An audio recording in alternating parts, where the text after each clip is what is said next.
I'm called Felisa Bakenda Chinalongo, Senior Resource Officer, UBC. I want to take this opportunity to thank management and staff of UBC for having delivered good services to all Ugandans. And I want to thank them for sustaining peace in Uganda by informing, educating, guiding, and entertaining Ugandans. As we enter into the elections, we should continue maintaining peace and order. I will deliver services to Ugandans, and I want to wish them a Merry Christmas and a Happy New Year 2026. Stay blessed.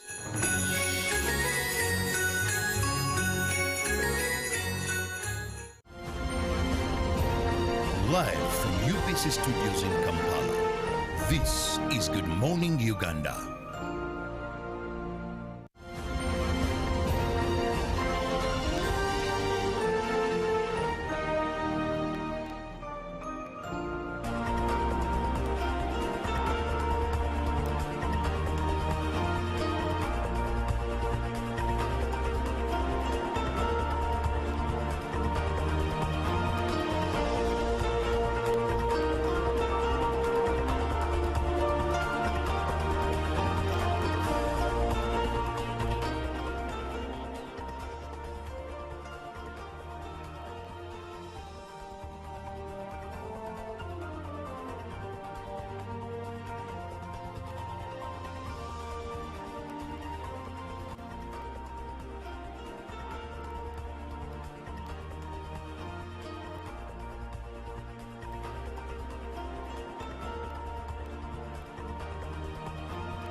A very good morning to you. Thank you so much for watching UBC TV. Always grateful. That's why I continue to say thank you.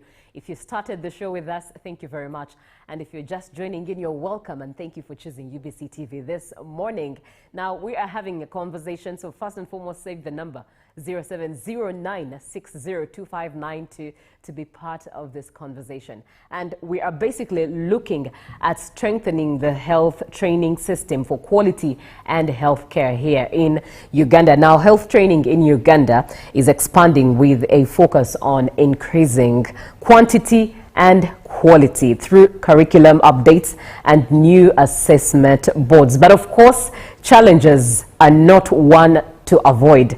Things like internship delays, workforce shortages, necessitating stricter regulation and investment skills all fall in as the goal for quality is being achieved. Now in studio with me is Dr. Hajat Safina Musene, who is the Commissioner Health Training and Education at the Ministry of Education and Sports. Hajat, good morning. Good morning, Madam Nantava. Thank you so much for choosing this morning and to inspire Uganda. I had no alternative for the purpose of serving Ugandans. I had to be here. Oh, great. In the morning. That's very key. That's very key. Now let's start with the state of health training. In your perspective, how do you assess the current state of health education and training in Uganda?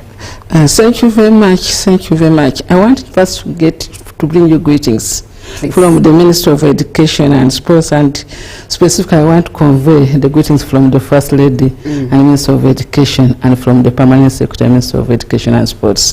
Very well. And back to the question, the quality. How do you assess the state of health training in Uganda, education and training in Uganda? I would say it is good. Right. It is good because we have improved access. Some time back, we used to have only one university offering medical education with few tertiary institutions, like up to 29 of them.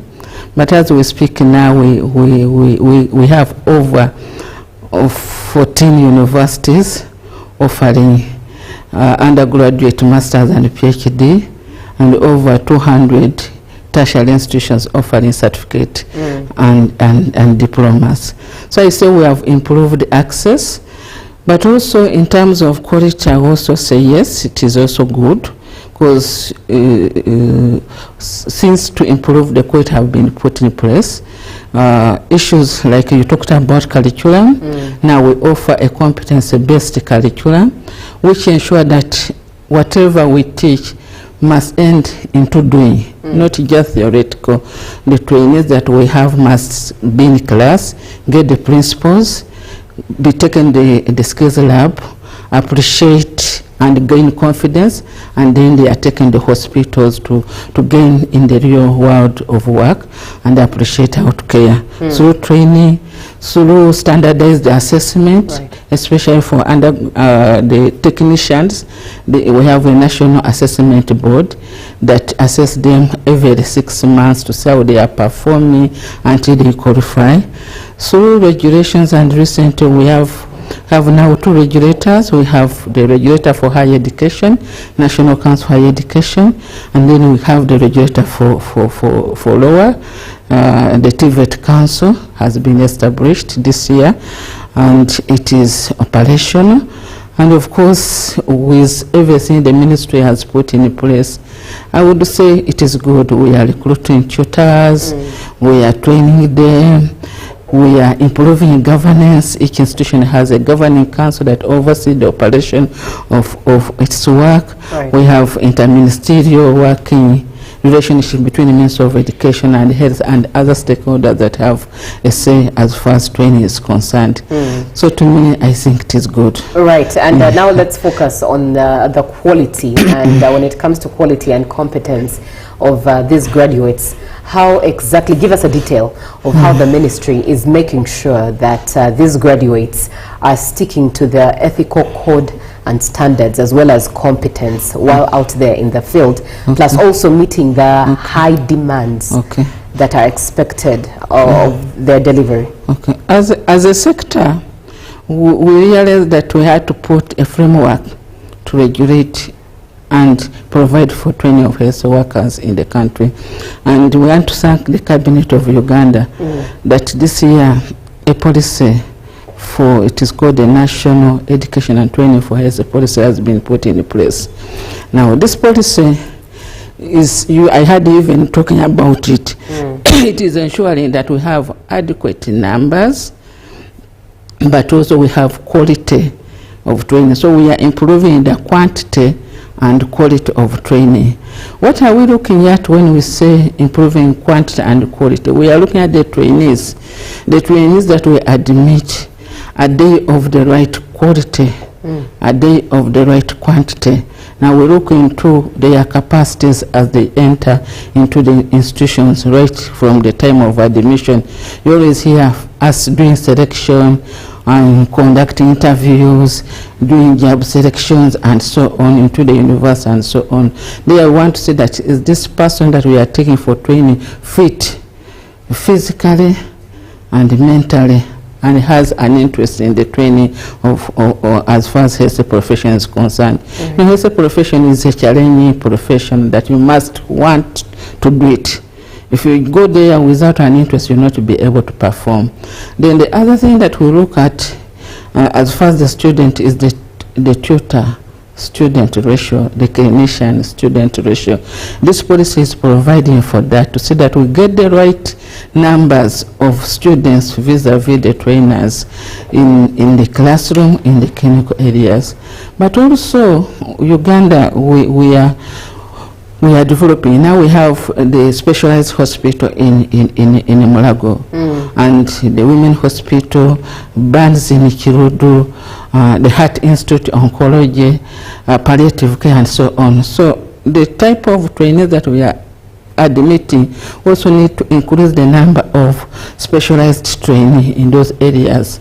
That we don't only train in general, but we also train people who are going to cater for such specialization. There are many. When you visit Mulago, you can appreciate. So our policy is also looking at that to ensure that our graduate, by the time he gets out of the training, he's a right graduate, but also has the right specialization to deliver in the area of maternal and child, to deliver in the area, like now we need to ensure that children grow well, they are vaccinated, and so on. We want to see that people don't get these non-communicable diseases they are well catered for. But even those who have been affected, we want to see that they are rehabilitated and supported to survive, but not forgetting having accurate diagnosis and through the investigative approach. Right. So we look at that under the specialized area, but also we look at the trainer. What type of trainer do we have in the schools, in the colleges? Are these people trained? Are they competent in their practice?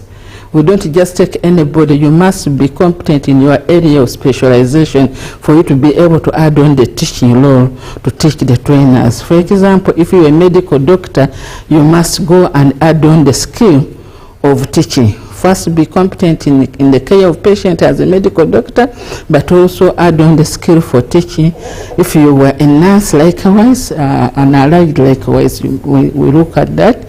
But also, we also look at the clinicians in the hospital, because we don't make health workers from the school. So we ensure that we have the right clinicians where we take our student to train. If you take a student for physiotherapy training, you must have a physiotherapist in the facility to support this training while he's there. If you are teaching somebody in occupational therapy, you must have that person, pharmacy, and so on. So also look at the trainers in this policy. And in this policy, we're also looking at where are we training you from? What is the capacity of the institution that we are putting you in? Does that capacity have adequate facilities for classroom? Does it have adequate facilities for the library and computer lab? Now we have gone digital. We want to see that you don't only just put computers in the room for purposes of beauty, but are they connected to internet? Do they have the resources for students to learn from? What about the hospital that you are attaching your trainees to?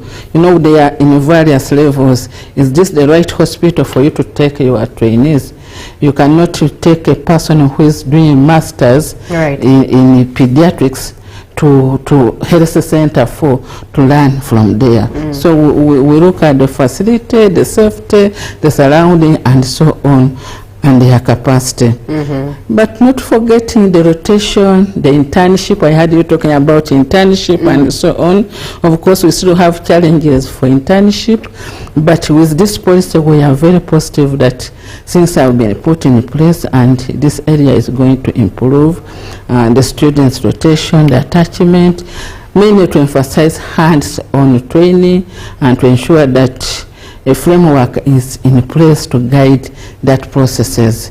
We have started from admission, we have gone through the training, the processes of training, and now we are reaching students almost completing the training, and we want to see that his confidence as far as interacting with the patient is concerned and is perfecting his skills. So we want that process to be done very well in this process.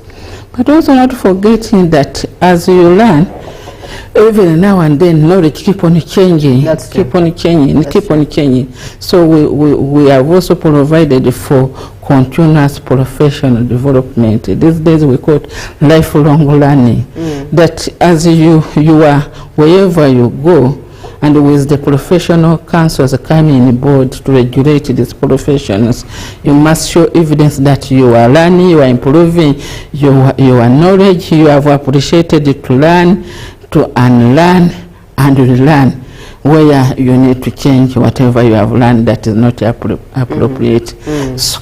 So that policy is in place, and we are going to implement it to see that we ensure the quality of our training, together with other regulatory mechanisms that have been put in place. Of course, you know very well what we talk about in the TVET policy and so on. Right. You are watching UBC TV, and this morning on Good Morning Uganda, we are looking at strengthening health training for quality health care.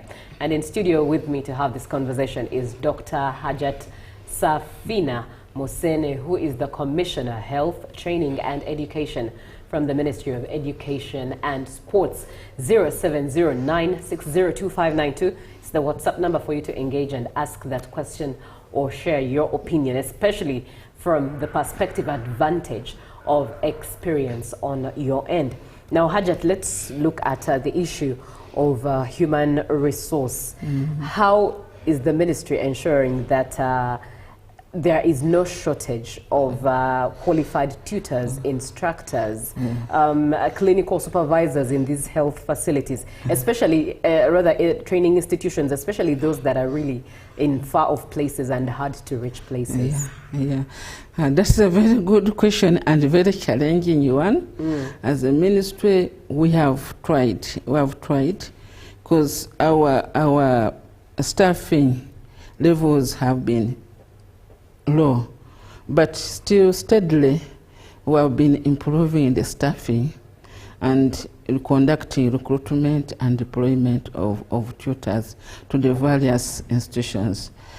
Previously, we were doing the recruitment by Educational Service Commission for the public institutions, but for the private institutions, they do the recruitment by themselves, only that we provide them the standard of how many tutors that we want them to have.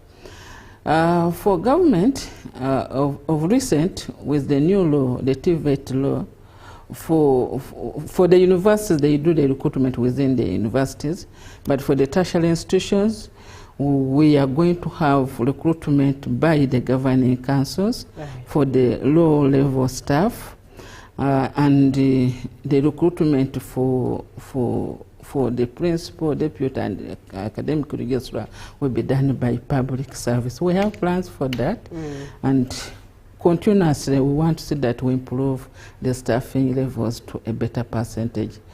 Although it is still a big challenge, we still have innovations in place to see how best we can teach the students and they acquire the right skills. And in the policy again, as we are discussing this policy, a direction to ensure that we have consultants at district hospital was provided. So we pray that that is done and it will improve the staffing even in the hospitals. Now let's look at alignment with national health needs, especially as that stands as a challenge. How is health training being aligned with Uganda's current and future health priorities? For example, in this day and age, something that was never considered back in the day is mental health. But right now, it's a very pertinent issue that is being addressed by many and needs to be addressed by many. You know, looking at disease prevention, community health, and emergency response. How is Uganda aligning with all these priorities? Alongside, of course, the challenges. Of course, I've talked about the policy, but again, when you look at the National Development Plan that the country makes every 5 years, the previous one we concluded the areas that need staff, we call them the critical skills gaps, were provided for. And that is guiding the planning as far as training is concerned. Even in this first National Development Plan, we have also provided, and we make sure that whatever the strategic plan that is made by the Minister of Education, the strategic plans that are made at institutional level, and the plans that we have for the institution are in concurrence with the National Development Plans. We also do the training, also ensuring that we also look at what has been put in place as far as the government is concerned, the manifesto and so on. Like when you look into the TVET policy, we provided for only training for what is required in the world of work. So when we are making the curriculum, we don't just sit in the boardroom, we discuss with the employers to tell us what would they need for the next 5, for the next 10 years. And that's what we do. We have talked about prevention, and currently we want to see that we train more preventive health workers and promotive more than curative, because we know prevention is better than cure. But not forgetting that people, when they get sick, we must treat them. We provide accordingly to what we are doing. But also, as a minister, because of that, like I cannot forget talking about the recent provision that we see that we enable the trainee to go where training is. For us, we have provided transport. Buses have been provided to take the students to the community and the hospital so that they can be able to do the learning very well. In other words, there's no way around it. There's no way around beating around it to avoid the competency and the quality that is the goal. Now, a question comes through. Hello, madam. Please guide me about for how long can I wait for my license after applying for it? This is Peter from Mutungo. Peter, thank you very much for that question. Unfortunately, that question does not fall under me. That falls, and I don't know which license is talking about. We have 4 professional councils. We have one for the nurses and the midwives, and then we have the one for allied health profession, and medical and dental, and pharmacy. So depending on where he wants to get the license, he needs to go and visit the professional council. And even their website, some of those questions, some of the answers are provided on the website. But what I'm not sure whether he applied online or he applied physically. So I would advise him to visit the professional councils for a solution to his question. All right. Good morning. I'd like Doctor to update us on upgrading nurses and midwives doing bachelors on the issues of the waiver of them not doing internship, and if it stands, why don't they direct UNMC to license them, since most of them are stuck with the issues of license?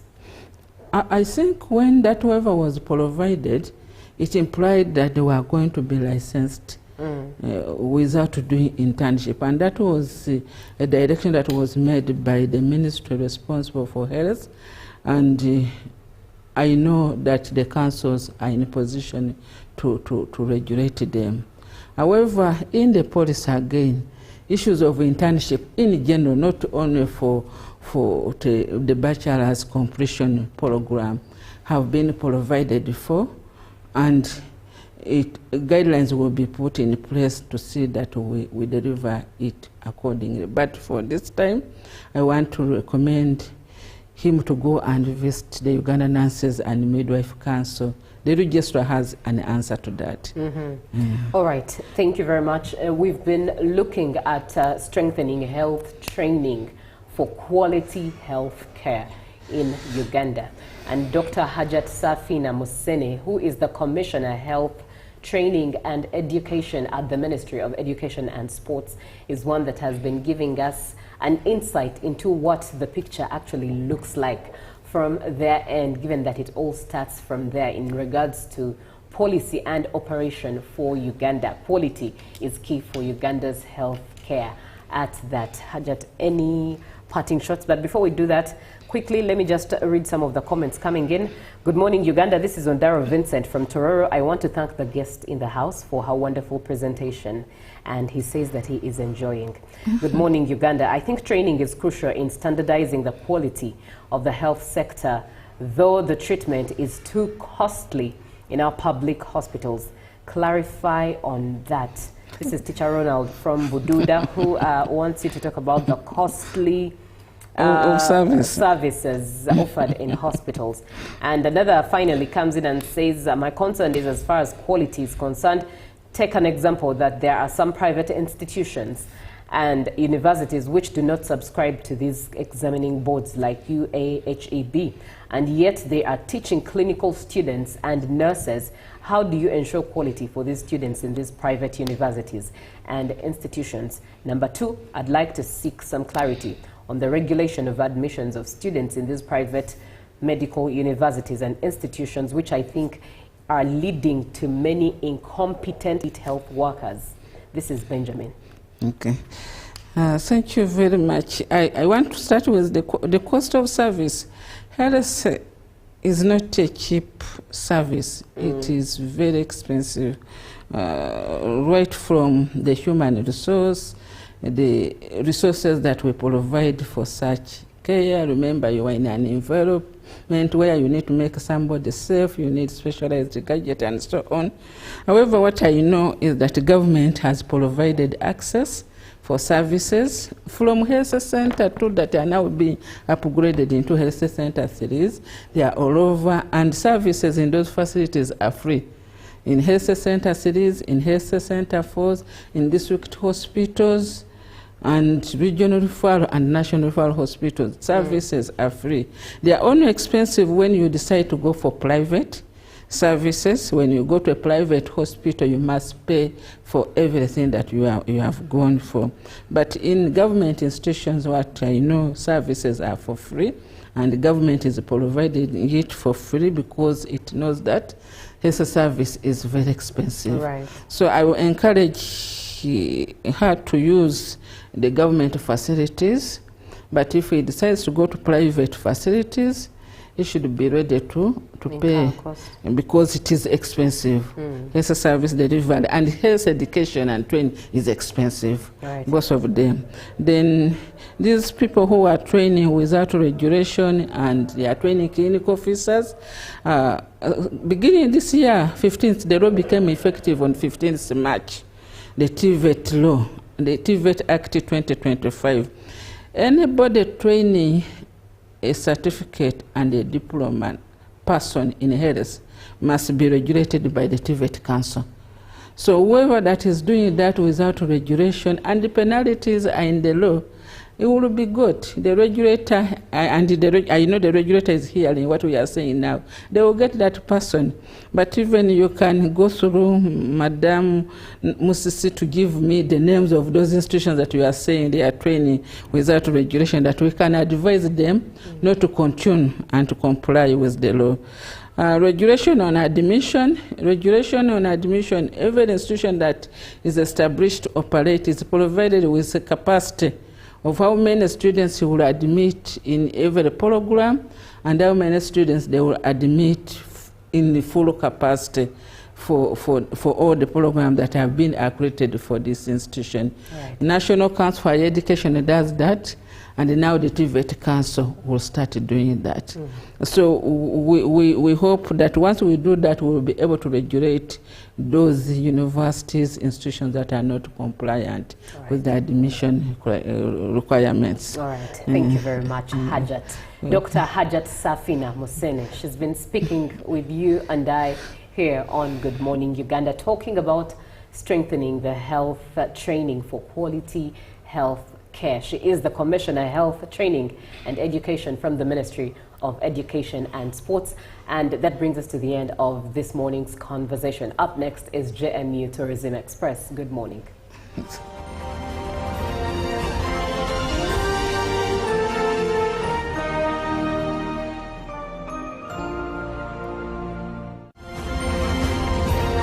Live from UBC Studios in Kampala, this is Good Morning Uganda. Ndugu zangu wana Uganda, mimi ni Mwesi Isaac, mwenyekiti wa chama cha NRM kijiji cha Radio Uganda. Napenda kutoa pongezi zangu za dhati kwa wana Uganda wote kwa kuhudhuria kwa wingi kampeni za uchaguzi za mgombea wetu Jenerali Yoweri Kaguta Museveni, ambaye pia ni mwenyekiti wa chama cha NRM. Anawashukuru kwa kuunga mkono amani, ufanisi na udhabiti. Ndugu zangu wana Uganda wenzangu, tujumuike kwa pamoja kumkaribisha Rais Jenerali Yoweri Kaguta Museveni mkoa wa Uganda na kuhudhuria kwa wingi mikutano yake yote ya kampeni. Tunaendelea kudumisha ujumbe wa NRM wa amani, uzalendo, mangwenzi ya kijamii na kiuchumi. Mnamo 15 mwezi wa kwanza 2026, njoni tumupige kura kwa wingi Rais Jenerali Yoweri Kaguta Museveni na wagombewa wote wa NRM kwa kuleta maendeleo, udhabiti na ufanisi. Mchague Jenerali Yoweri Kaguta Museveni, chagua wagombewa wa NRM. Kwa pamoja tutalinda mafanikio. Maisha marefu NRM, maisha marefu Jenerali Yoweri Kaguta Museveni, kwa Mungu na nchi yangu. Exercise can't be sustained. Eating can't be stopped. It's even harder to lose weight. Come and give it a try. Genshikang L-carnitine chromium capsules Plant extract, scientific ratio, take 3 capsules each time. The active ingredient accelerates fat burning,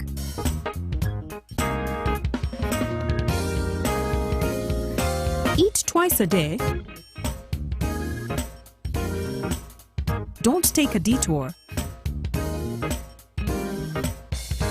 Weight loss starts now.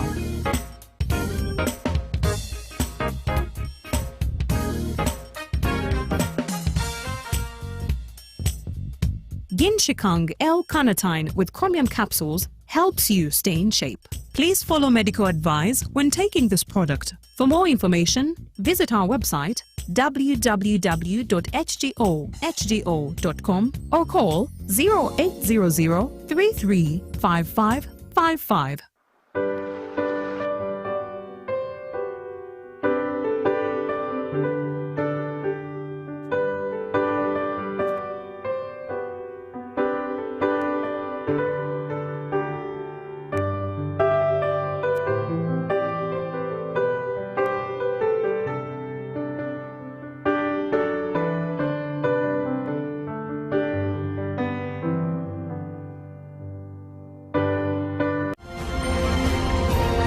Live from UBC Studios in Kampala, this is Good Morning Uganda.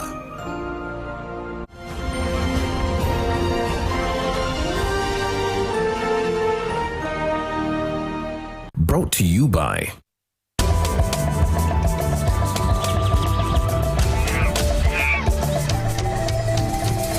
Uniquely Ours. Explore Uganda.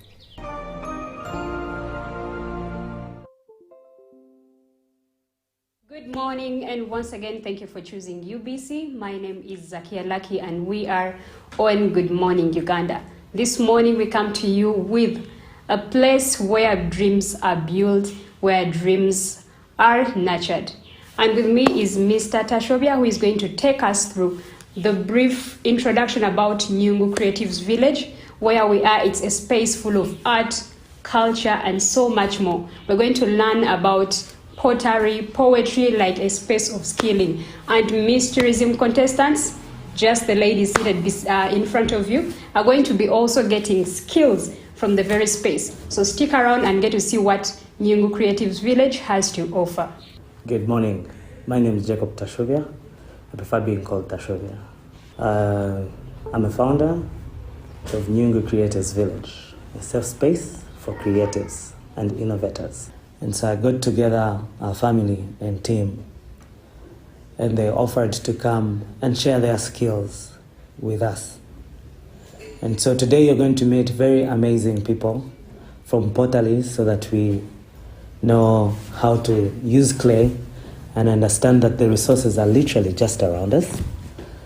So guys, I'd like you to meet part of our amazing team. It's not all of us, but this is Amanda. Hi. Hi, Amanda.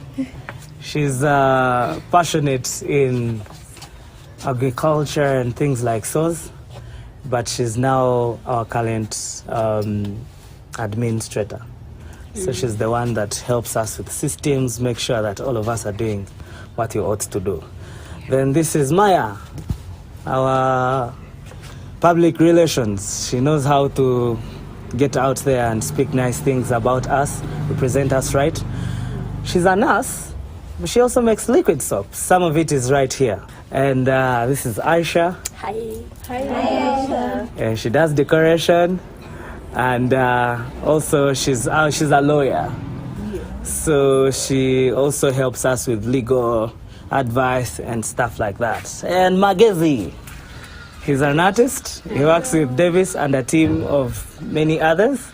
And today you're going to spend some time with him so you'll get to know him more. Here we have Josh and Maria, who are going to take us through our first experience. Yeah? Maria. So get ready to get your beautiful fingers into the clay and do something. Yeah? Yes. I am Maria and this is Joshua. Please come listen. We are going to be taking this new pottery. We'll go through the processes together. We shall start with our clay preparation. and then we do the sieving, and then when the clay is dry, we do the wedging and we put it on the wheel. After we make what we want, right? Yes. But this is going to be involved. All of us are going to take part in this. It is not only us, the two of us, right? Yeah. Okay. So this clay here is soaked. We have clay inside this bucket.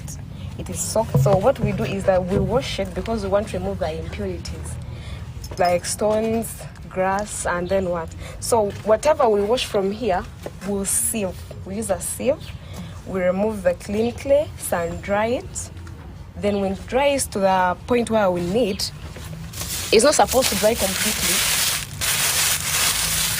It's supposed to be like this, still have water in it, so that it can be workable. When you're working, it's supposed to be workable, like soft. Okay. Yeah, we wash it until it is clean, then we sieve. When you're sun drying, it is always like water, form of water, but it will again come together. Yes. So when you wash it, it all becomes liquid like porridge. Yes. When you dry it, it again melts. It comes together. Yeah, it comes together. Yeah, like this one. So we shall get this at the end of it. Like it. Okay. So for how long do you soak the clay? No, it depends. You just have to get the clay from where you got it from, then crush it. You soak it in water. It doesn't take more than 10 minutes. You just have to wash it. When it gets to a porridge form, you sieve it. So after washing our clay, we are going to sieve it. And we are using the sieve. But you can also use a net, a mosquito net, or anything. Any sieve, as long as it is going to hold the impurities out of the clay. Okay, so someone should hold here. So what we do is that we pour inside the sieve. Push it down. Okay.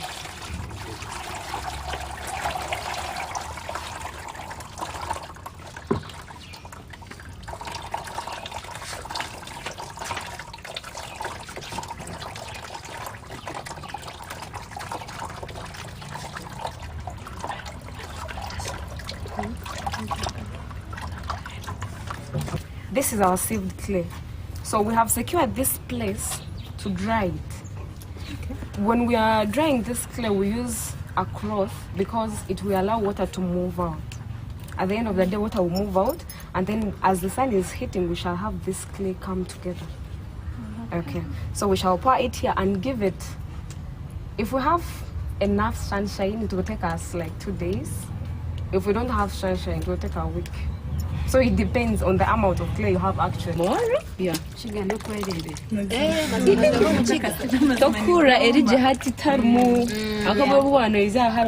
But this time it is very clean.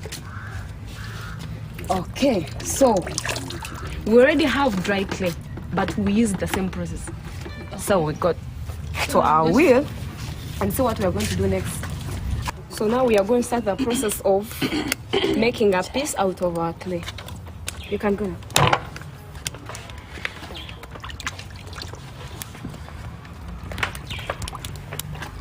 The reason why we add water is for it to not to be so rough in our hands, to make it soft. Because if you add water, it will be soft. You work softly with it. It won't give you hard time. Okay.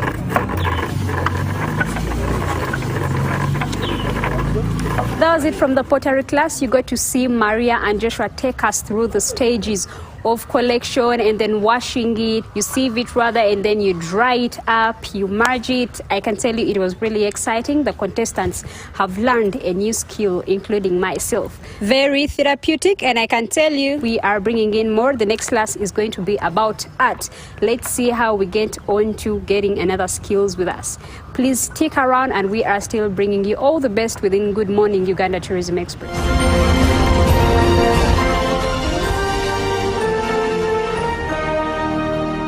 Brought to you by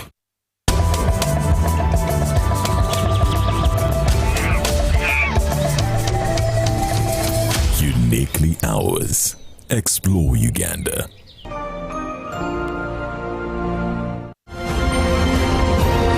Live from UBC Studios in Kampala, this is Good Morning Uganda.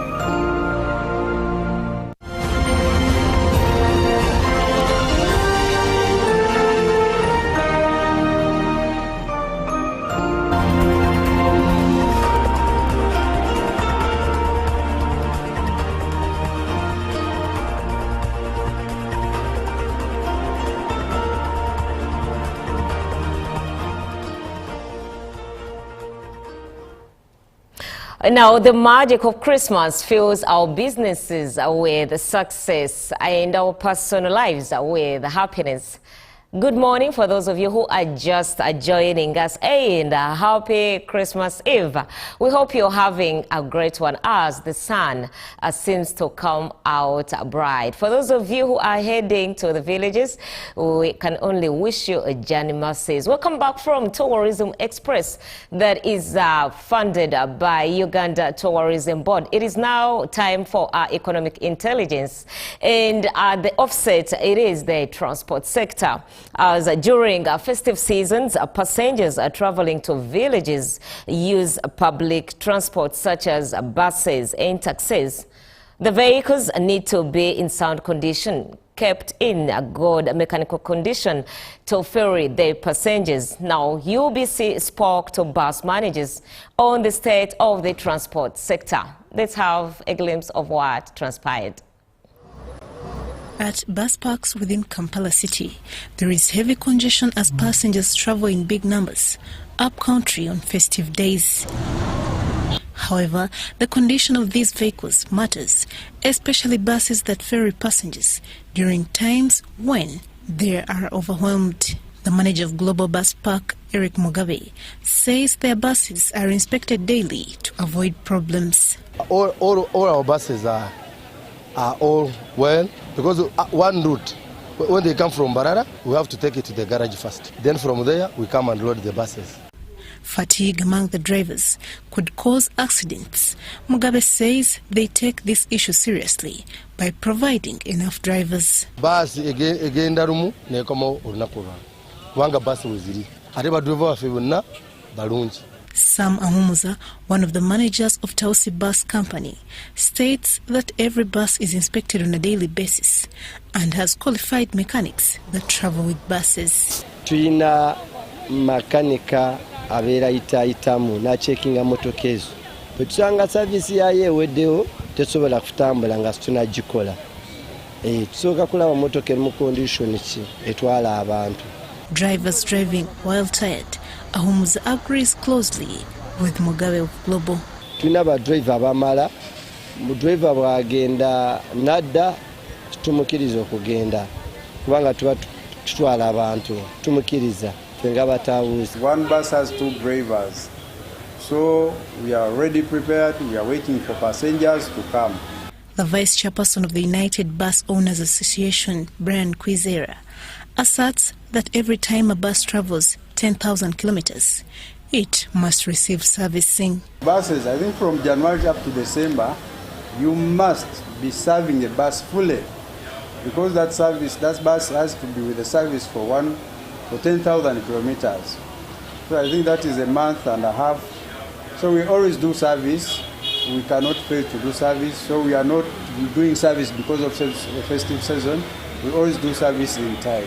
He also talked about the current transport fares and urged people to bear with the situation as it is temporary, because buses that go up country often return empty.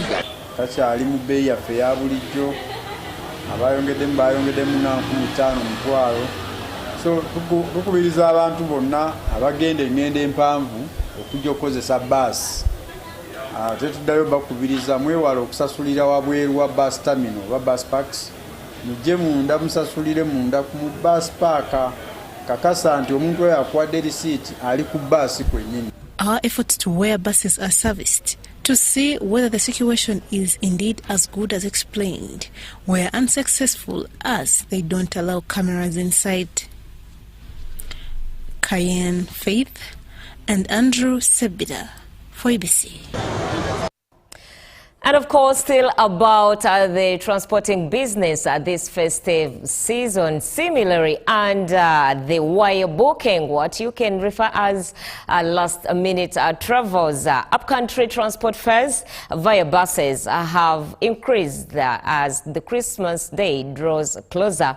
Now, at major bus terminal prices have doubled due to a seasonal rush. Although some bus operators say overall passenger numbers are still lower than expected. Let's look at what they had to say. Passengers traveling home for Christmas holidays have to pay high fares at bus terminals, including those at Old Kampala, Namaiva, among others. If you're traveling for Christmas holidays, you are not alone. Transportation parks across the city are experiencing major congestion as Christmas holidays set in.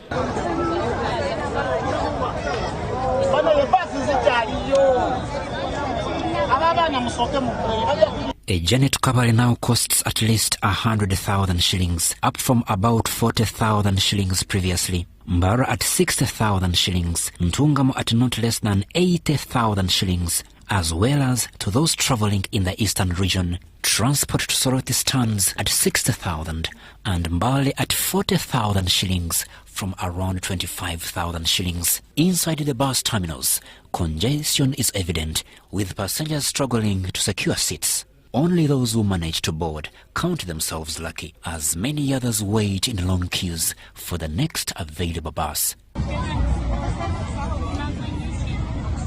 Bus terminals management say the turnout is still lower compared to previous festive seasons.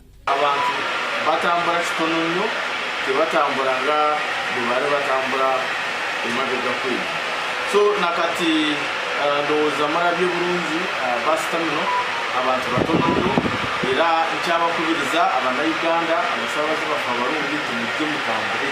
Abantu batono nnyo nnyini ddala nnyo okusinziirira Christmas ezizze zibeerawo, kino tekibeerangawo, kiri wansi nnyo era tetumanyi lwaki.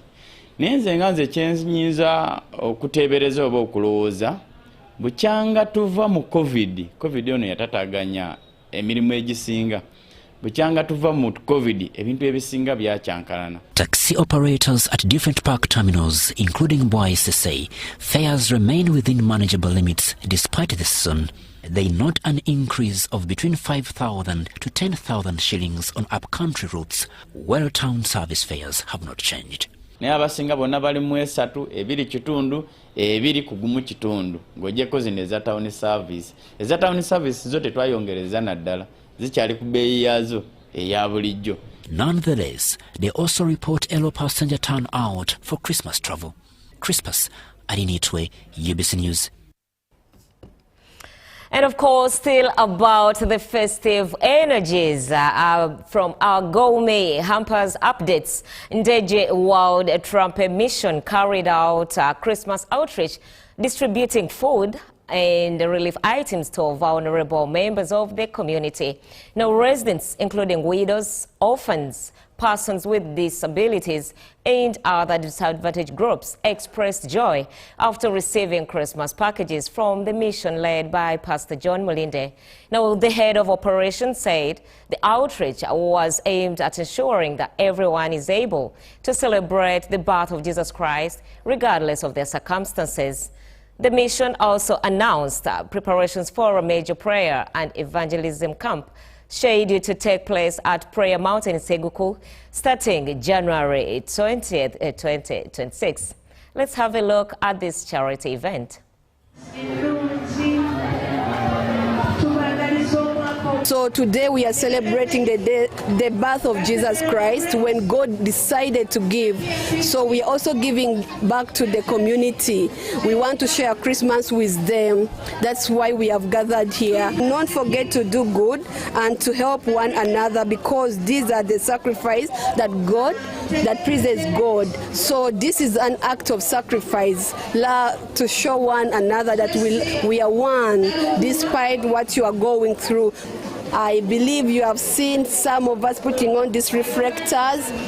and also the other team. It's about the trumpet camp. We are having trumpet camp in January 20th to 28th, where we gather together to learn, to praise God, and also to have God to get a word, a Rhema word for the year. We all believe that you must know what God is speaking.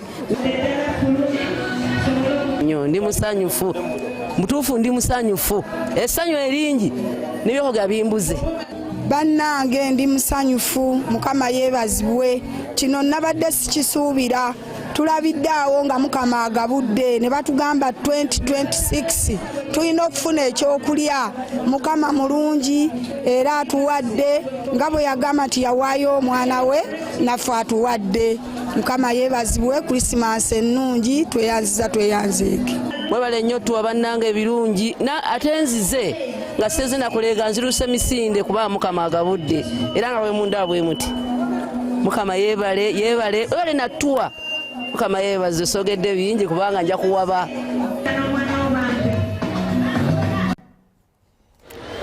And of course, still about the festive season, there is always increased competition and noise for businesses in this period, particularly in the markets, as it is described as the most competitive window of the year, where so many people fight to cut through the noise with creative and highly targeted market campaigns. It's nonetheless with the markets that we Ugandans are used to from purchasing food items. And of course, markets across the countries become very busy as people buy fresh food, meat and cooking ingredients. Both large city markets and small neighborhood markets serve as a key source of food for Christmas preparations. Now from Nakasero and Usafi markets, our reporter Winnie Nalusiba reports about the market buzz. Just a day to Christmas, Usafi Market in Kampala City had shoppers for commodities ahead of Christmas, whereas Nakasero Market there was an increase in prices of Christmas foods. A bunch of banana ranges from 25,000 to 40,000 shillings and above. Rice prices ranged from 5,000 shillings per kilogram to 30,000 shillings. Sweet potatoes 3,000, while beans prices ranges between 3,000 to 5,000 shillings per kilogram depending on the type. Chicken is selling at between 30,000 and 50,000 shillings per bird. Beef at 18,000 shillings per kilogram, while goat's meat costs 23,000 shillings per kilogram. Fresh fish is retailing at 10,000 shillings to 15,000 shillings per kilogram, while groundnuts sell at between 6,000 to 8,000 shillings. Oyagala mu kilo tulinawo ebbaafu ya mitwalo 4 n'ekitundu. Bw'alinnyeemu tuli mu festival season kilo ya 2,200 kale n'ebbiri tukuwa 5 mutwalo tulenga n'obutaasa ensawo mitwalo 17. Ensawo ngene empanvu yibne mitwalo 8 n'omwenda gadubali yibne mitwalo 6. Emiyembe tugitunda 15,000 n'omutwalo, obutunda lutunda bwa mutwalo, ennyanya tutunda ez'omutwalo ne2,200 ne 15,000. Bwetyo bwe tutunda festival season. Obutungulu kati wendi wano ntunda 2,800 ntunda 3,000. Naye ng'ekituufu okufunako oba olina kutunda 3,000. N'otundirako ne galiki kubanga kati yalinye wa 15 n'obanga kagaliki kamo katunda 2,000. Christmas eno bado tumanyi tunakola naye era tetukoza akatale kaki kakalu. Nzize kunoonya ebintu ebigenda okolanga mu nnaku nkulu naddala nga greenies. Ekyamazima matuufu tusanze nga mu katale ka Usafi ebintu biri cheap nnyo, bbeeyi eri wansi okusinziira ku butale obulala, kubanga ekikopo kyakawo wano mu Usafi tukisanze ku 13,000 naye ate oyambuka e Nakasero oba mu butale obulala osanga nga kiri ku 5,000. Nalsuba Winnie reporting for UBC. And regarding agricultural logistics, of course, here on GMU Business, the Sironko woman member of parliament aspirant Asha Mafabi Nabulo has reaffirmed her commitment to lobby government and other development partners to rehabilitate a road network in the district to boost agribusiness for socio-economic transformation. And this is all for the locals that she intends to represent in Parliament. Now speaking to the media in Mutofu Town Council shortly after her campaign rally at Mutofu Town Council, Asha Nabulo noted that despite being a regional food basket and an agribusiness hub, Sironko still grapples with a poor road network that has hindered transportation of agricultural produce to market centers. She pledged to lobby for improved road infrastructure if given a mandate to represent the district in the next parliament. Our reporter has more of this.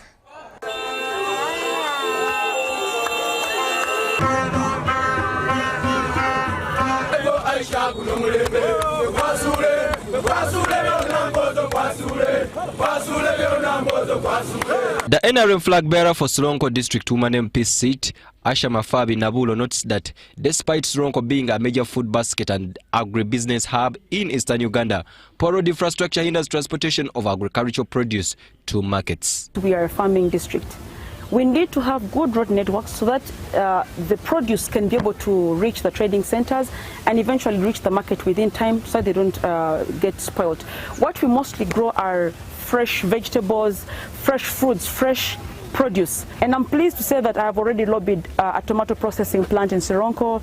All these things are in the pipeline and are only waiting for me to be in Parliament so that I can be able to protect all these investments as they come in. The aspirant, who is also a vocal activist for girl rights, raised concerns over rising cases of defilement and teenage pregnancy in Sironko. Unfortunately, Sironko has always ranked among the top 5 in the defilements. Unfortunately, it's quite disappointing, but that technically translates that we have a lot of teenage mothers in Sironko. As a responsible leader, I have to be able to bridge the gap between the needs of a teenage mother and the one who has not fallen into the same situation. We need to. Residents who attended the rally praised Nabulo for contributing to service delivery, though not holding an elective office.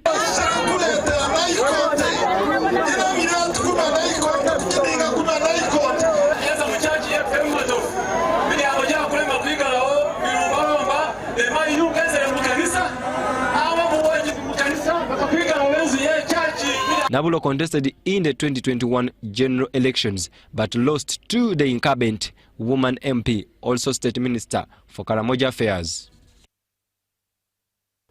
And for our final point, as you head to the villages for Christmas, let's let you know about the forex rates as they stood on 23rd December 2025. Starting off with the US dollar that was buying at 3,602.68 and sold at 3,612.68. By midday, the dollar was buying at 3,609.64 and sold at 3,619.64.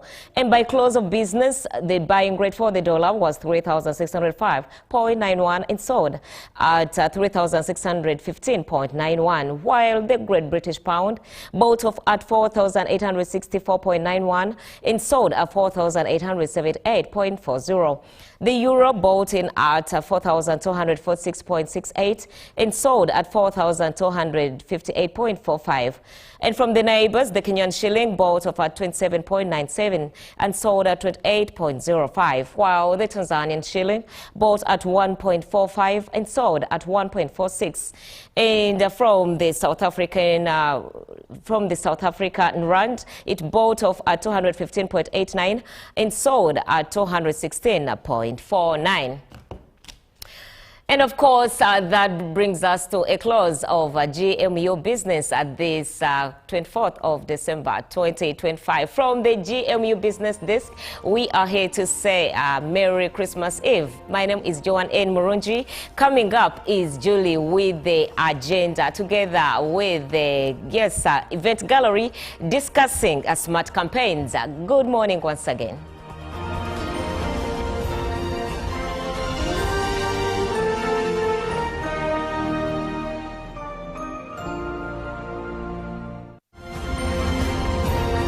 Live from UBC Studios in Kampala, this is Good Morning Uganda.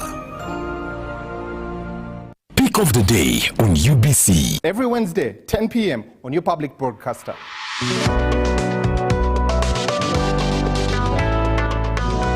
Was brought to you by I'll call you every day, yeah yo, baby dundolo. You can now get all the Chibuzi out with MTN voice bundles. Call all networks, Kubei Dondoro. Buy a 25-minute voice bundle for only 1,000. Or buy any daily voice bundle of your choice. Dial *100 *21# and select daily, or use the My MTN app. When we talk together, we are unstoppable.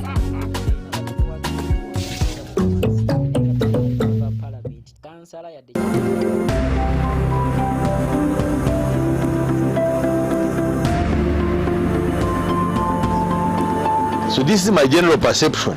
One, that this project entered in strategic areas of government, but that it has created a base for the now last mile strategy, which is the pulse development model. And therefore this base that it has left will help us actually, and I'm sure we'll get better results in a Chole area and Ajumani when we are implementing the pulse development model.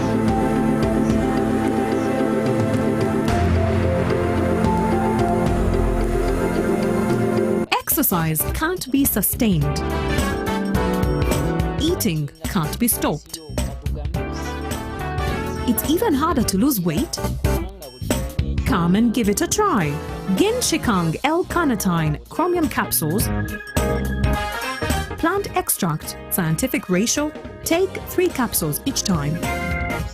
The active ingredient accelerates fat burning,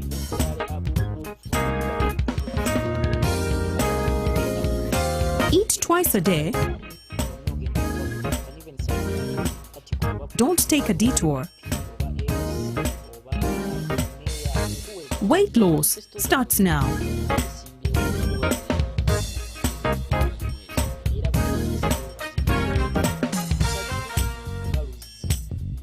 Genshikang L-carnitine with chromium capsules helps you stay in shape.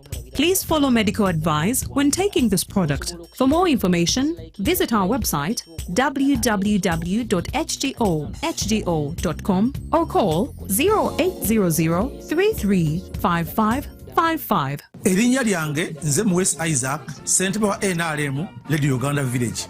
Ntwala omukisa guno okutegeeza bana Uganda mwenna nti His Excellency General Kaguta Museveni, omwagalwa w'abangi era Ssaabalwanyi, ali mu Buganda Region okunga bannayuganda okumuwa akalulu mu bungi mu 2026 n'abo bonna abakwadde NRM mu bendera.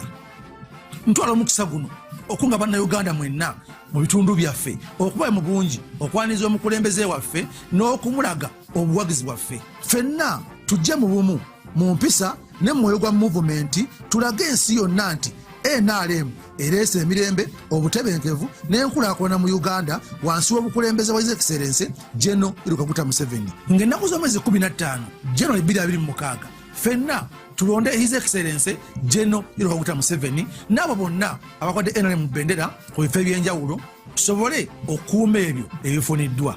Wangala NRM, wangala General Kaguta Museveni. Ku lwa Katonda n'ensi yange. Every Wednesday, live in our studios in the heart of Kampala. We have to change the political culture in this country, really. Who has bewitched Ugandans? I want to assure you, as government, we shall do whatever it takes to ensure that Ugandans are safe. We have conversations that have analysis, explanation. This law society, this union of theirs, because they want a job everywhere, they want to be this, they want to be that, they want... No. We know it's a union. You cannot be making a road, bitumen grade 1, in Congo for 5 billion. But not every truth is fact, and not every fact is truth. The argument that the General Court Martial is responsible for peace and stability is without basis, either in law or in fact. We have been told how Napoleon was a great orator. Now, Napoleon cannot help me get food. They told me combine harvesters in Saskatchewan. I don't know where Saskatchewan is. This is a geography we're taught. Instead of teaching me how to preserve Mabera forest, they're teaching me about Rhineland. This is a problem we got. We cannot run away